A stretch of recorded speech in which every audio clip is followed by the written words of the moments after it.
አምላካችን አባታችን ጠባቂና እረኛችን ልዑለ ባሕርይ ቅዱስ የሆነው ጌታ እግዚአብሔር በዚህ ማለዳ እንዲህ ባለ ሁኔታና በዚህ በተቀደሰ ቦታ ሆነን እንድናመሰግነው ክብሩን እንድንናገር ያደረገልንን በጎና መልካም ነገር ሁሉ እንድንመሰክር ምስጋና እንድንሰዋ ዝማሬ እንድናበዛ ቸርነቱን ለመናገር እድል እንድናገኝ ስለረዳን ምስጋናችንን ሁሉ ስለተቀበለን ገናና የሆነ ስም አለውና ገናና ለሆነ ስሙ ቅዱስ ለሆነ ስሙ ክብርና ምስጋና ውዳሴና አምልኮ ይድረስ።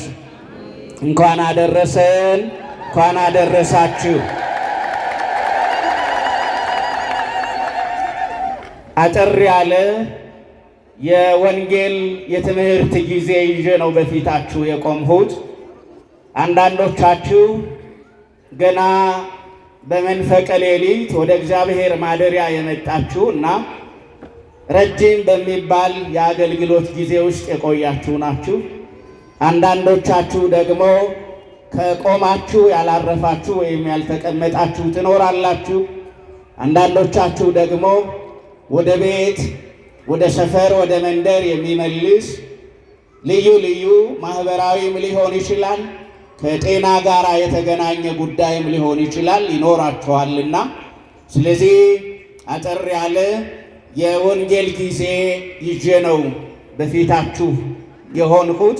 እግዚአብሔር እየረዳን አምላካችን እየመራን በልዑል እግዚአብሔር ክንድ ተማምነን አርፈን የእግዚአብሔርን የወንጌል ቃል እንሰማለን።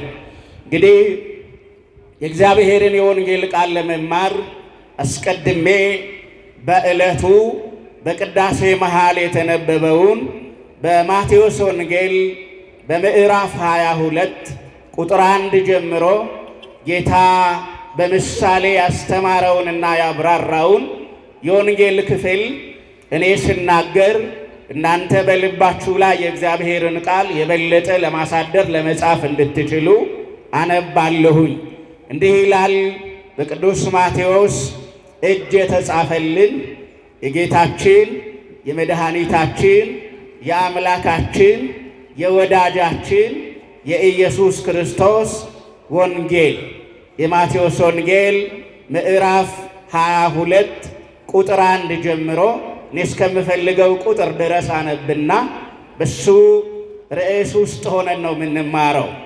ኢየሱስም መለሰ ደግሞም በምሳሌ ነገራቸው እንዲህም አለ።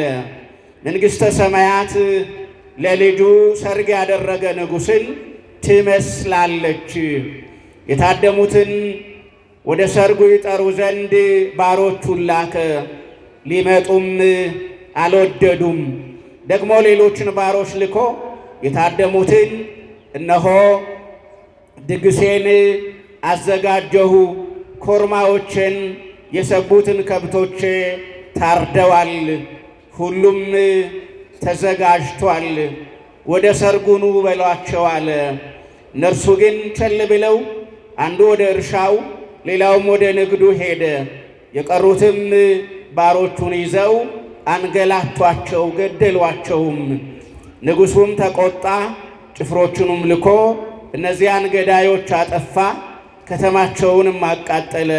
በዚያም ጊዜም ባሮችን ሰርጉስ ተዘጋጅቷል፣ ነገር ግን የታደሙት የማይገባቸው ሆኑ።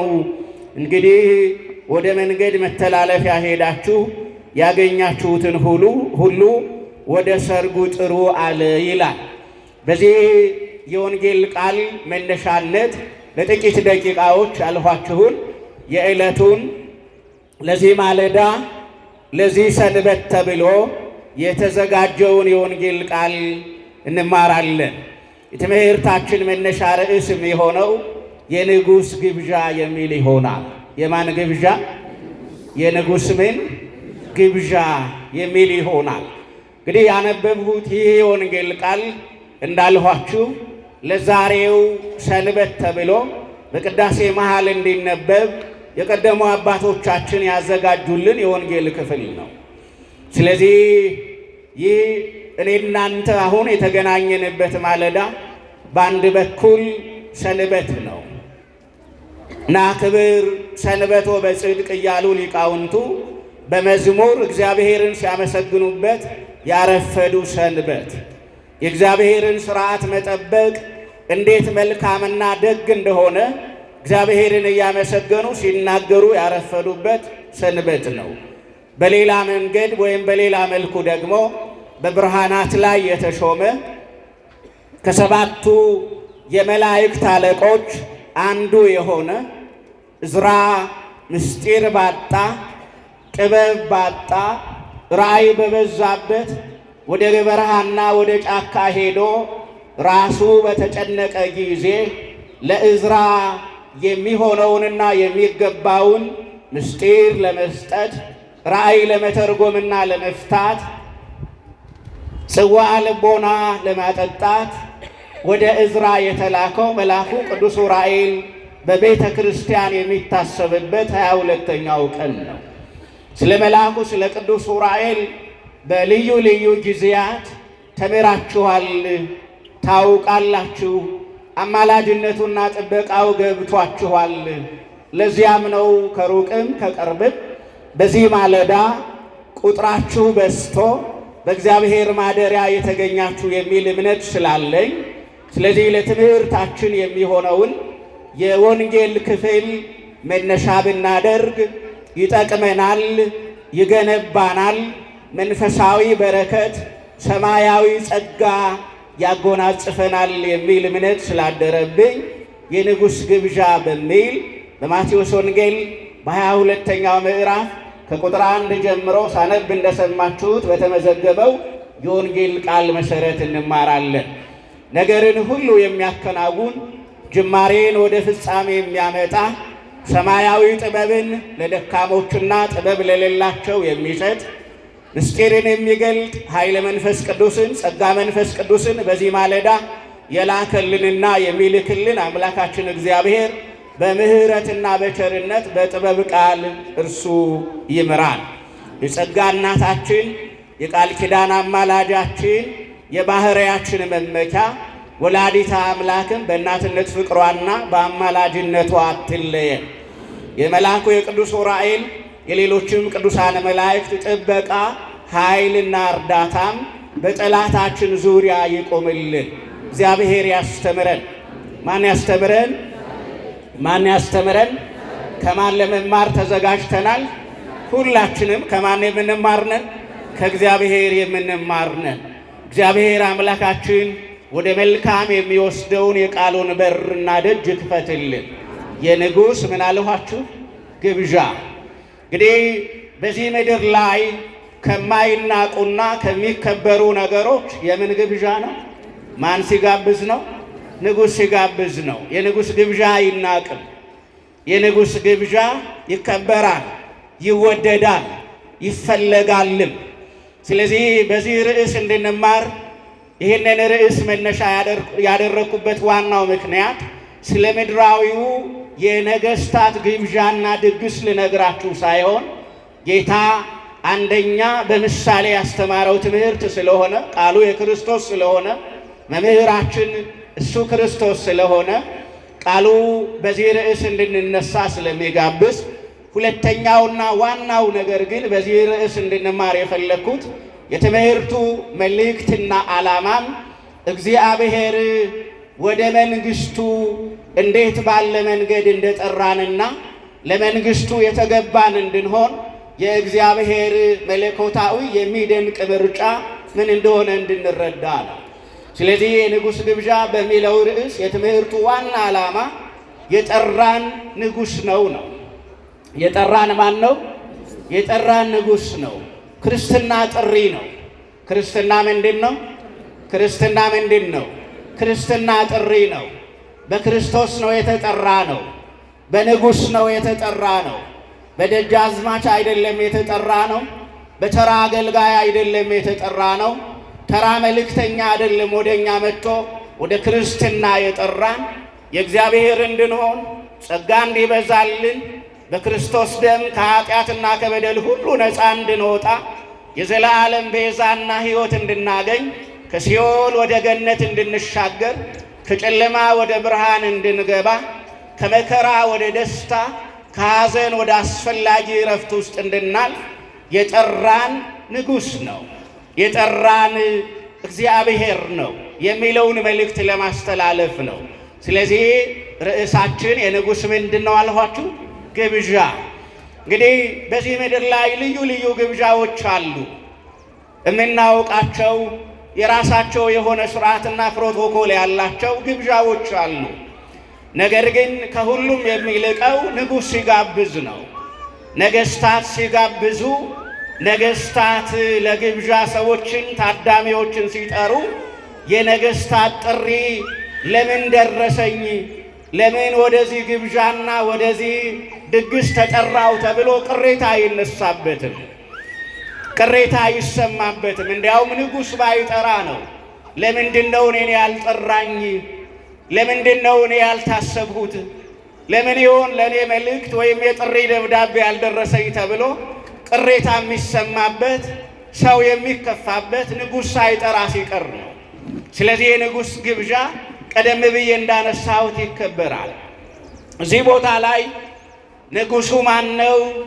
የንጉሡ ግብዣ በምን ምክንያት ነው? ግብዣው ምንድን ነው? ወደ ግብዣው ሰዎችን ታዳሚዎችን እንዲጠሩ የተላኩ እነማን ናቸው? እንደገና ደግሞ ታዳሚዎችስ ምን አይነት መልስ ሰጡ?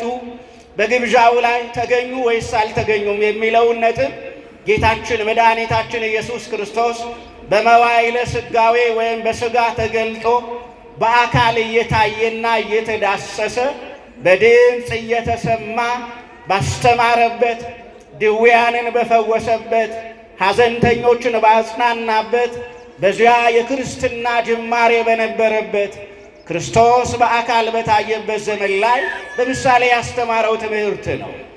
ጌታችን መድኃኒታችን ኢየሱስ ክርስቶስ እዚህ ቦታ ላይ መንግሥተ ሰማያትን በተመለከተ ነው ያስተማረ። መንግሥተ ሰማያት ንጉሥ ለልጁ ሰርግ ያደረገን ትመስላለች ብሎ ነው የሚጀምረው። ስለዚህ የትምህርቱ ዋና ጉዳይ መንግሥተ ሰማያት ናት። የእኛም በዚህ መሰብሰብና መቆም ዋናው ጉዳይ የእግዚአብሔር መንግሥት ጉዳይ ነው። የእግዚአብሔር መንግሥት የሚናቅ አይደለም። ወደ እግዚአብሔር መንግሥት የተጋበዙና የተጠሩ ሰዎች ዕድለኞች ናቸው። ወደ እግዚአብሔር መንግሥት የሚደረግ ግብዣ የተወደደ ግብዣ ነው። በምድር ላይ ቀደም ብዬ እንዳልሁት ነገሥታት በልዩ ልዩ ወግና ሥርዓት ግብዣ ያዘጋጃሉ። በተለይ በመካከለኛው ምስራቅ የነበሩ ነገሥታት እንዲሁ የንግሥናና የዘውድ የመጫን ዓመታቸውን ሲያከብሩ ልዩ ግብዣ ያዘጋጃሉ። ደጃዝማቾችን ከነሱ ቀጥለው ያሉ ባለስልጣናትን በወግ በክብርና በዘውድ የሚመስሏቸውን ሁሉ ወደ ግብዣው ይጠራሉ እና አብዛኞቹ ወደ ግብዣው የተጠሩት ሰዎች ትልቅ ክብር እየተሰማቸው በግብዣው ላይ ይገኛሉ፣ ይታደማሉ። እዚህ ቦታ ላይ ግን ነገሩ በተቃራኒ ነው። እዚህ ቦታ ላይ ጠሪ ሆኖ የቀረበው ንጉሥ ነው። ንጉሡ ደግሞ እግዚአብሔር ነው። በዚህ በጌታ ምሳሌና ትምህርት ውስጥ ንጉሥ የተባለው እግዚአብሔር ነው። ነቢየ እግዚአብሔር ቅዱስ ዳዊት ስለ እግዚአብሔር የዘላለም ንጉሥነት ሲናገር እግዚአብሔር እሰ ንጉሡ እቱም ቅድመ ዓለም፣ እግዚአብሔር ከዘላለም ንጉሥ ነው ይላል። ከመቼ ንጉሥ ነው? ከዘላለም ጀምሮ ማን ንጉሥ ነው? እግዚአብሔር ንጉሥ ነው። ሰማይንና ምድርን የፈጠረ ንጉሥ፣ በሰማይና በምድር የሚመሰገን የዘላለም ጌታና ንጉሥ ማን ነው አለኋቸው? እግዚአብሔር ነው። ስለዚህ ዳዊት እግዚአብሔር ከዘላለም ምንድን ነው አለ? ንጉሥ ነው አለ። አዎ እግዚአብሔር ከዘላለም ንጉሥ ነው። እግዚአብሔር መንግሥቱ የማያልፍና የማይሻር ነው። መንግሥቱ ዘላለም ወምኩናኑኒ ለትውልደ ትውልድ እየተባለ የሚመሰገን የዘላለም መንግሥት ያለው የማይሻር ነገሥታትን የሚሽር የማያልፍ ነገሥታትንና መሪዎችን ሁሉ የሚያሳልፍ ስልጣኑ የዘላለም የሆነ የማያደላ እውነተኛ ፈራጅ፣ የማያደላ እውነተኛ ዳኛ፣ ለድሆች የሚራራ ንጉሥ፣ ድሆችን ወደ መንግሥቱ የሚጠራ ንጉሥ፣ ሳያዳላ ወደ መንግሥቱ ሁሉንም የሚሰበስብ ንጉሥ እግዚአብሔር ነው። ስለዚህ እዚህ ቦታ ላይ ንጉሥ የተባለው በምሳሌ ቅድም ሳነብ የሰማችሁት እግዚአብሔርን የሚያሳይ ነው። ከዛ ንጉሡ እዚህ ቦታ ላይ ያደረገው ነገር ምንድን ነው ከተባለ ልጁን የሚድር ንጉሥ ነው። ማንን የሚድር ንጉሥ ነው? ልጁን ምን የሚል ንጉሥ ነው? ስለዚህ የንጉሡ ግብዣ ልጄን እድራለሁ የሚል ጥሪ ነው። ማንን እድራለሁ? ልጄ። እዚህ ቦታ ላይ ልጅ የተባለው ጌታችን መድኃኒታችን ኢየሱስ ክርስቶስ ነው እና ሊቃውንቱ ሲተረጉሙ ሥጋዌ ብለውታል። አዎ እግዚአብሔር ሥጋዌን አዘጋጀ። ልጁ ሥጋ እንዲለብስ ፈቃዱ ሆነ። በሥጋ እንዲገለጥ፣ በእኛ መካከል እንዲመላለስ፣ ቀዳማዊ ቃል ዳህራዊ ሥጋን እንዲለብስ፣ የማይዳሰሰውና የማይታየው ቃል በሚዳሰስ ሥጋ እንዲዳሰስ፣ በሚታይ ሥጋ እንዲታይ፣ ፍጹም አምላክና ፍጹም መለኮት የሆነው ፍጹም ሰው ፍጹም ሥጋ ለብሶ በእኛ መካከል እንዲመላለስ ሥጋዌን አዘጋጀ። የንጉሡ ግብዣ ሥጋዌ ነው። ጌታ ሰው የሆነበት ምስጢር ድንቅ ነው። የእግዚአብሔር ልጅ ሰው የሆነበት ምስጢር ተነግሮና ተተርኮ የማያልቅ እጹብና ድንቅ ሲባል የሚኖር ነው። ምክንያቱም ሰው የሆነው የእግዚአብሔር ልጅ ነው። ሰው በመሆን ክብር አይገኝም። ሰው በመሆን ውስጥ ሌላ የሚጨምረው ነገር የለው። ስለዚህ እዚህ ቦታ ላይ የንጉሡ ግብዣ ምንድን ነው ካል ሥጋዌ ነው። እኛን ለማዳን ልጁን ላከ። ማንን ለማዳን? ማንን ለማዳን? እኛን ለማዳን። የተጠላን፣ የተናቅ፣ በጨለማ ውስጥ የወደቅን፣ በሲኦል ውስጥ የምንማቅቅ፣ በባርነት ውስጥ ያለን፣ ቀና ብለን ወደ ሰማይ ለማየት ችሎታ ያጣን፣ ልጅነትና የልጅነት ሥልጣን የተነጠቀን፣ ጸጋ የሌለን፣ በረከት የሌለን፣ በመርገመ ሥጋ በመርገመ ነፍስ የተያዝን፣ በማይሰራ ኃጢአት የታሰርን እኛን ለመፍታትና ለማዳን እግዚአብሔር ልጁን ሰው እንዲሆን ፈቀደ። ክብርና ምስጋና ለዚህ ምስጢር ይሁን ወገኖች። ስለዚህ የንጉሡ ግብዣ ይህ ነው፣ ሥጋዌ ነው። የጌታ ሰው መሆን ይደንቃል።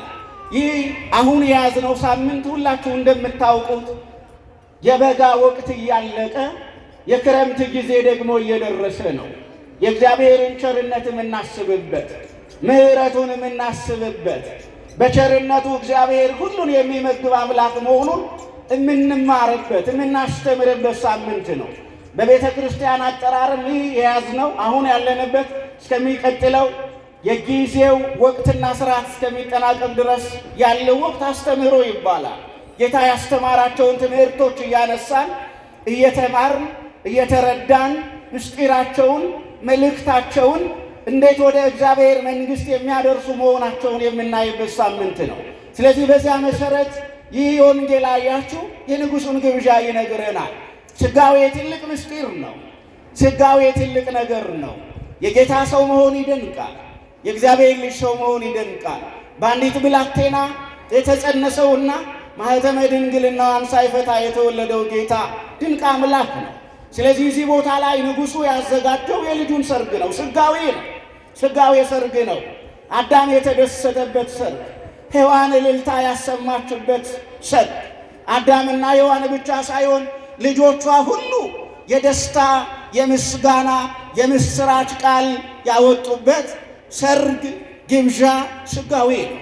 ስለዚህ እዚህ ቦታ ላይ የንጉሡ ግብዣ የጌታ ሰው መሆን ነው። ግን በምሳሌ ውስጥ ምን አለ ካላችሁኝ ንጉሡ መልእክተኞችን ላከ ይላል። እነማንን ላከ? መልእክተኞቹን ባሪያዎቹን ላከ። ባሪያዎቹ እነማንን የሚጠሩ ናቸው? ታዳሚዎቹን የሚጠሩ ናቸው ወደ ንጉሡ ግብዣ። ጌታ ሰው ሆኗል፣ ሰው በሆነው በክርስቶስ እመኑ እያሉ የሚጠሩ፣ እግዚአብሔር ልጁን ለሕማም ለሞት አሳልፎ ሰጥቷል፣ በሕማሙና በሞቱ ደግሞ እኛን ፈውሶናል እያሉ ወንጌል የሚሰብኩ የእግዚአብሔርን ቃል የሚያስተምሩ መልእክተኞችን ላከ።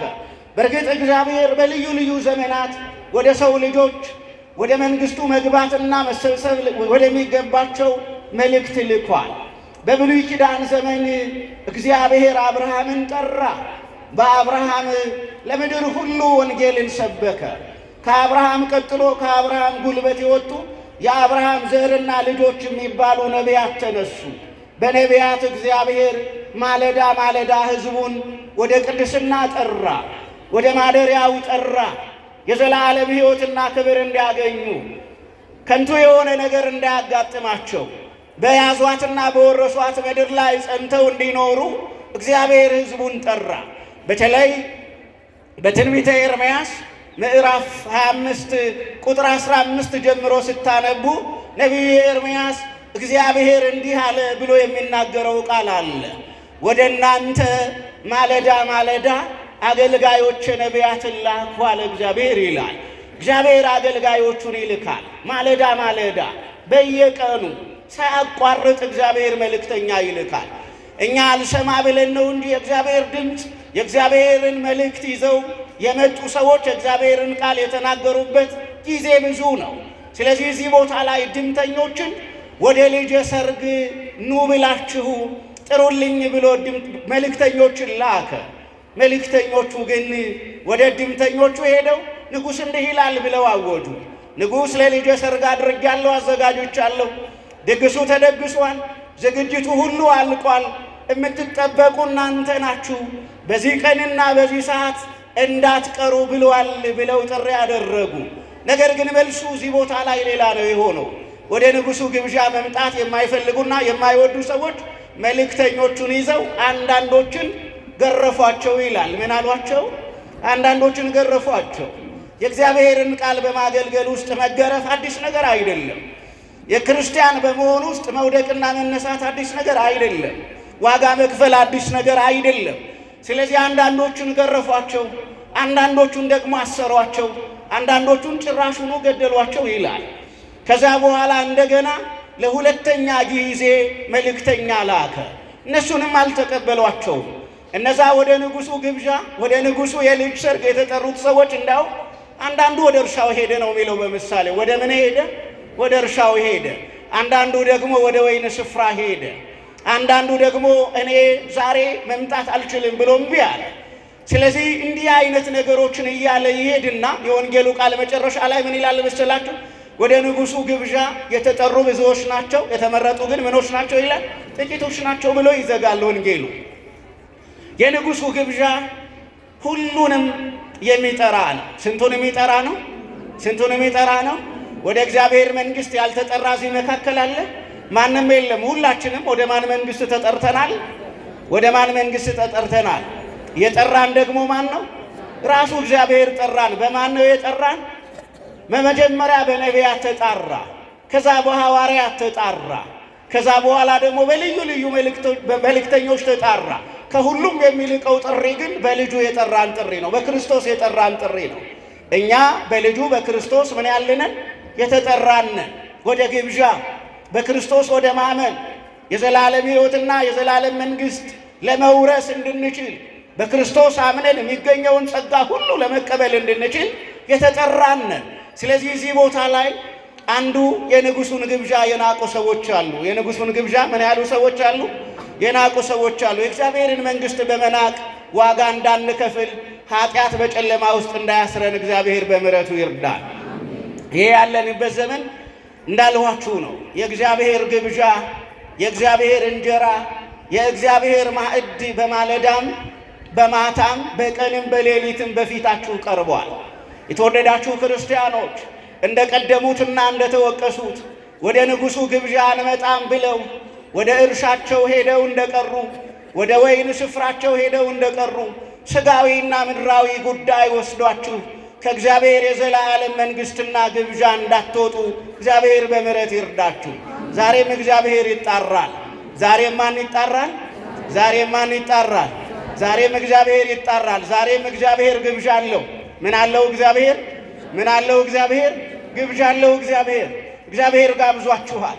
እግዚአብሔር ኑ ብሏችኋል። እግዚአብሔር ጠርቷችኋል። የጠራን እግዚአብሔር ነው። የጋበዘን እግዚአብሔር ነው። ወደ ግብዣው እንድንመጣለት እግዚአብሔር ይፈልጋል። እግዚአብሔር ሁሉ ተዘጋጅቷል ነው የሚለው። ስንቱ ተዘጋጅቷል?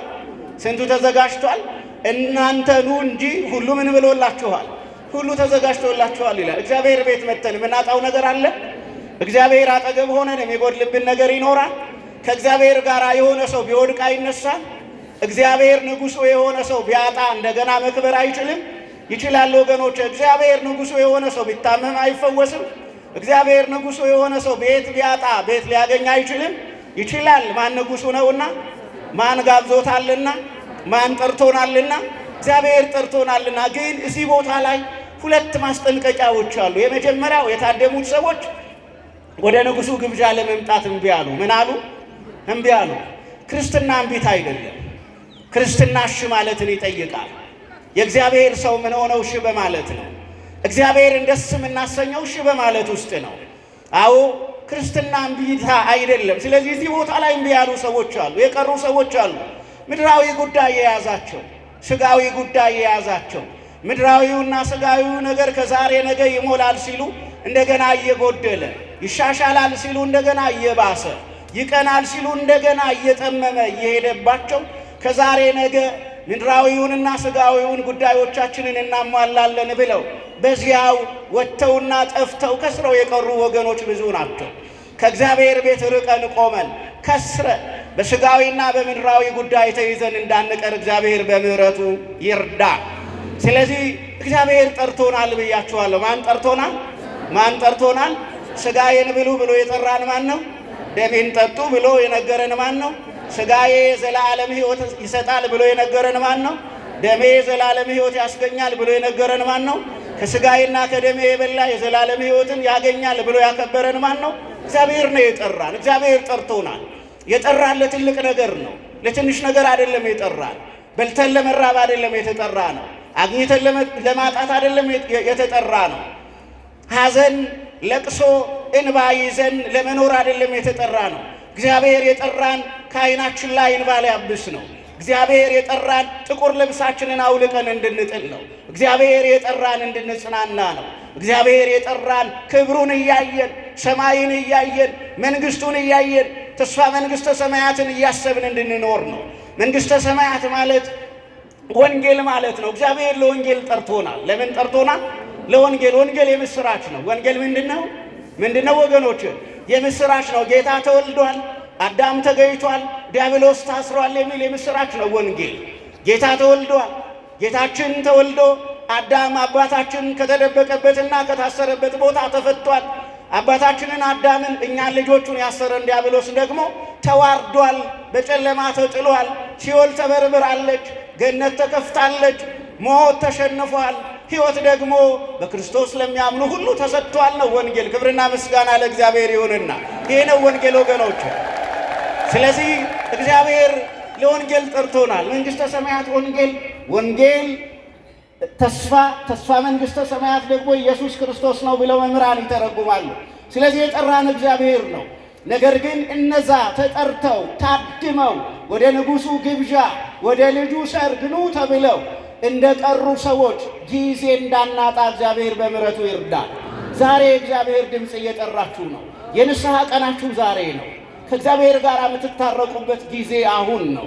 እግዚአብሔርን ደስ የምታሰኙበት ማድረግ የሚገባችሁን መንፈሳዊና ክርስቲያናዊ ጉዳይ መፈጸም የምትችሉበት ቀን ዛሬ ነው። ከዛሬ ቀጥሎ ያለውን ቀን አናውቀውም፣ አናምነውም። ከዛሬ በኋላ የሚመጣው ጊዜ የኛ ይሁን አይሁን የምናውቀው ነገር የለም። የትኛው ስፍራ ላይ ሸብረክ እንደምንል፣ የትኛው ቦታ ላይ በምድር ላይ ያለውን ሩጫችንን እንደምንጨርስ ማናችንም አናውቅም። ጤነኛ ነን ስንል ልንሞት እንችላለን። የታመመ የማይድን ጤነኛ ደግሞ የማይሞት አይምሰለን ወገኖች። ስለዚህ እግዚአብሔር ዛሬ ለንስሐ ጠርቶናል። ለምን ጠርቶናል አልኋችሁ? ለንስሐ ጠርቶናል። ንስሐ ትልቅ ግብዣ ነው።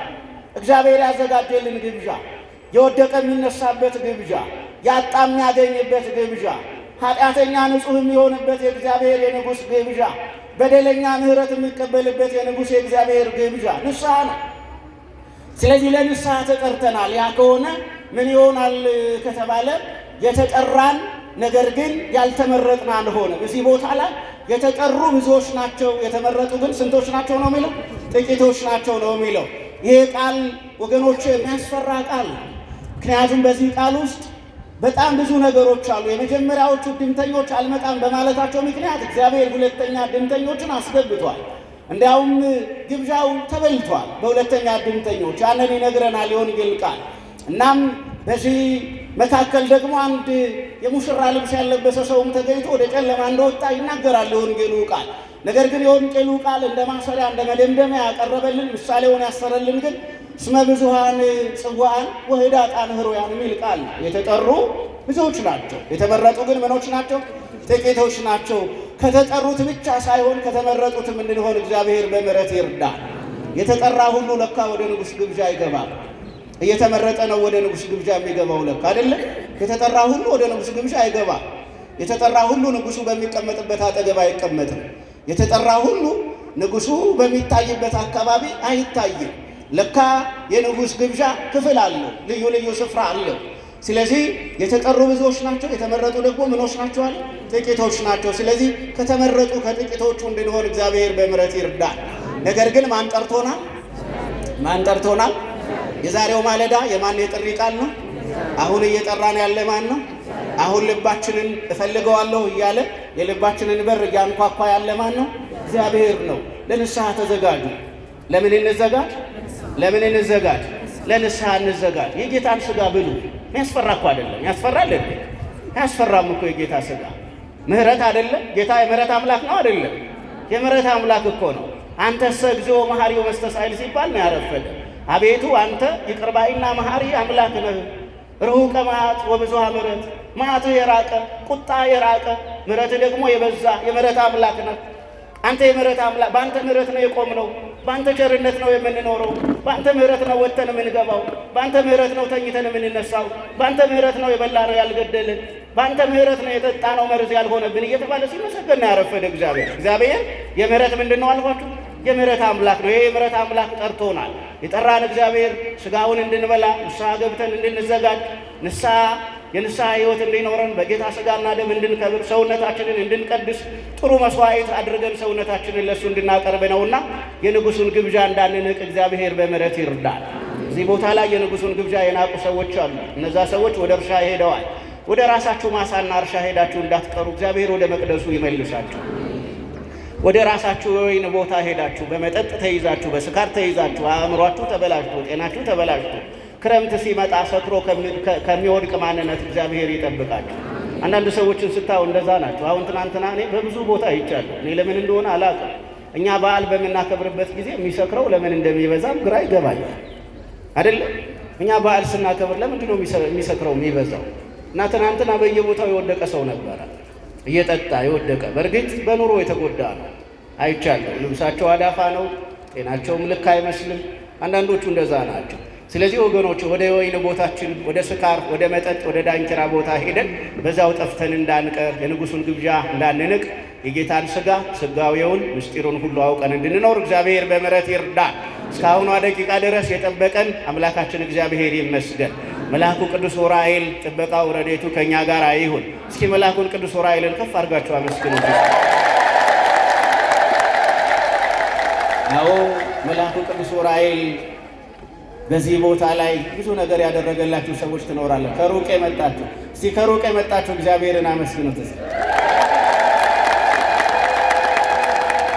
ከሩቅ የመጣችሁ እናንተ በረከት ይዛችሁ እንድትወጡ እግዚአብሔር ይርዳችሁ። የማለዳ በረከት አይለፋችሁ። በዚህ ጠዋት እግዚአብሔር ከሰማይ ወደ እኛ ወደ ምድር የሚልከው መልአኩ ቅዱስ ዑራኤል በረከት ይዞ ይገናኛችሁ። ያስተማረን የመከረን የቅዱሳን አምላክ እግዚአብሔር ስሙ የተመሰገነ ይሁን። የእግዚአብሔር ቸርነት የድንግል ማርያም አማላጅነት አይለየን። ይቆየን።